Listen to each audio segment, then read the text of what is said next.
our body does two things. It digests and it detoxifies. Right. So people that are eating a standard American diet of a lot of processed foods, That's right. or they're eating a lot of meat, what do you think their body's going to be spending a lot of time doing?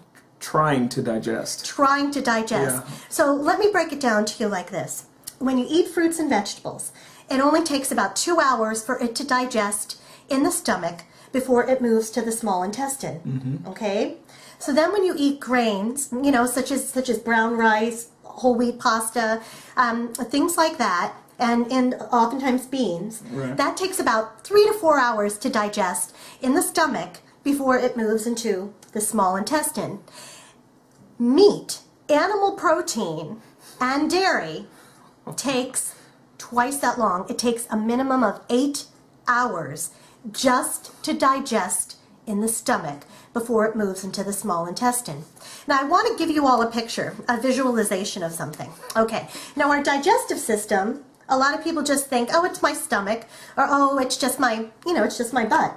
Well, let's be realistic. The digestive system starts here and it ends, down there. On the other end. Down there. Yeah, so yeah. we've got over 7 meters of digestive system.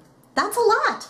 That's a lot. You think about the length of your arm, think about 7 of those. I Think just about had a 7 of friend those. tell me that at a museum, the museum with the body Oh yeah, parts. the Body World. Yeah, yeah. The Body World exhibit. Yeah. They said that they took the intestine out and they stretched it. It's like it went across the wall and all these kind of things.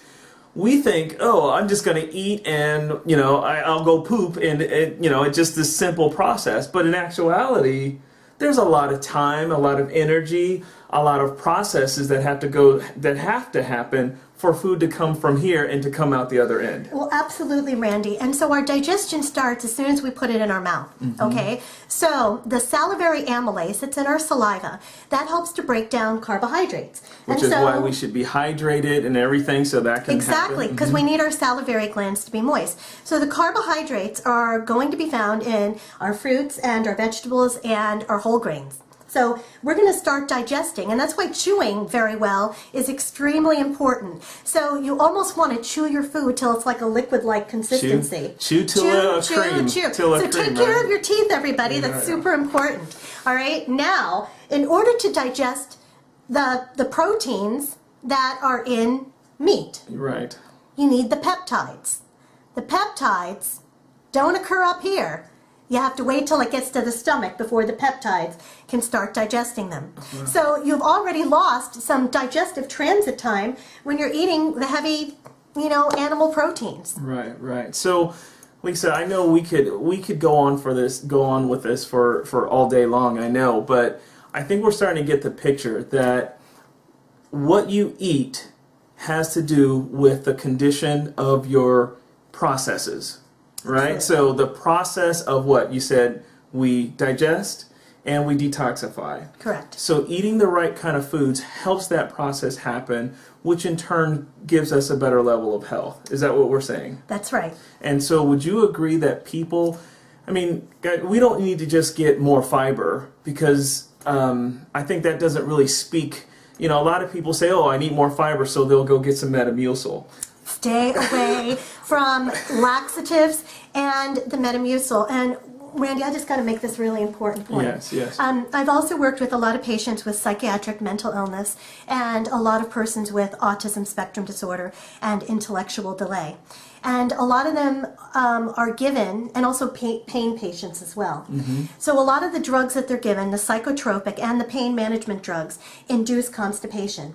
So they give them the laxatives and the stool softeners when they give them their daily meds. And they're usually giving them their meds about 3 times a day, and the laxatives are usually given twice a day with Wow. that.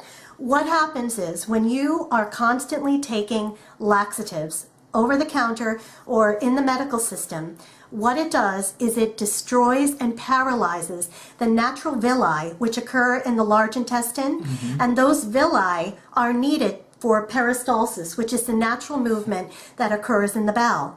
So if you're constantly taking the laxatives or the stool softeners, it is going to paralyze the natural function peristalsis to get the waste out of the body. And what happens is people become dependent on the Right. laxatives and the Right. stool softeners when there's no need for that, because you can do that 99% of the time through enough fiber and enough liquid and enough movement in your diet. So it's very important for people to understand that the body is not just a mental thing. The body is very much a physical working machine with many different parts, and those parts have to be oiled, if you will. They have to be taken care of, if you will, because when little processes break down, then that has an effect on some of the bigger processes, maybe mental health, physical health, and these kind of things, which then lead to chronic illness and possibly even premature natural death. Right? Yes, Randy, and I also want to touch on another point too. I mentioned that the number 1 and number 2 over-the-counter drugs that are sold are laxatives and antacids. And for women, the number 1 prescription medication prescribed is antidepressants. Now, if somebody has not gone to the bathroom and is not having good bowel health, is not having good bowel health, that is going to create a lot of toxicity in the body. That's right. And studies have shown that it affects your mood, and it is going to make you feel groggy, irritable, and depressed if your gut isn't clean, because that toxicity is going to go all throughout the body and even to the brain and affect the way that you feel. Well, it's basically 1 + 1 = 2. 2 + 2 = 4. Right.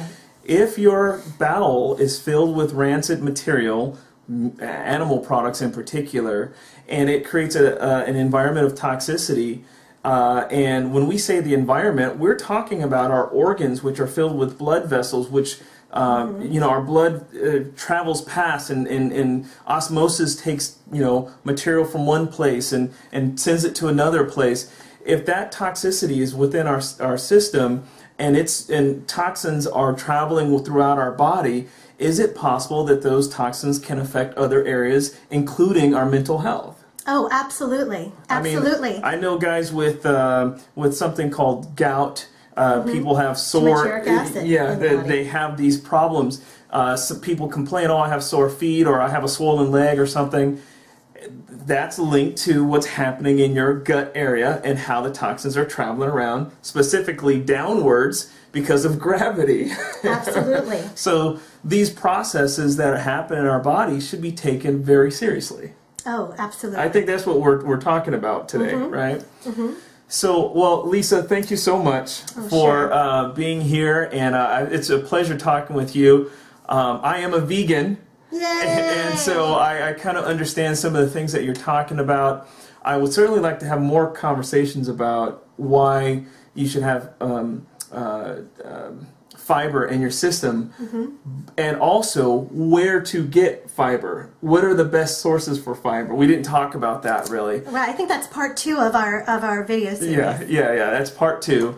So please stay tuned. We're going to come back. Lisa and I are just getting warmed up here, and we're going to talk more about what you can do to put your body, put your mind in the best health possible.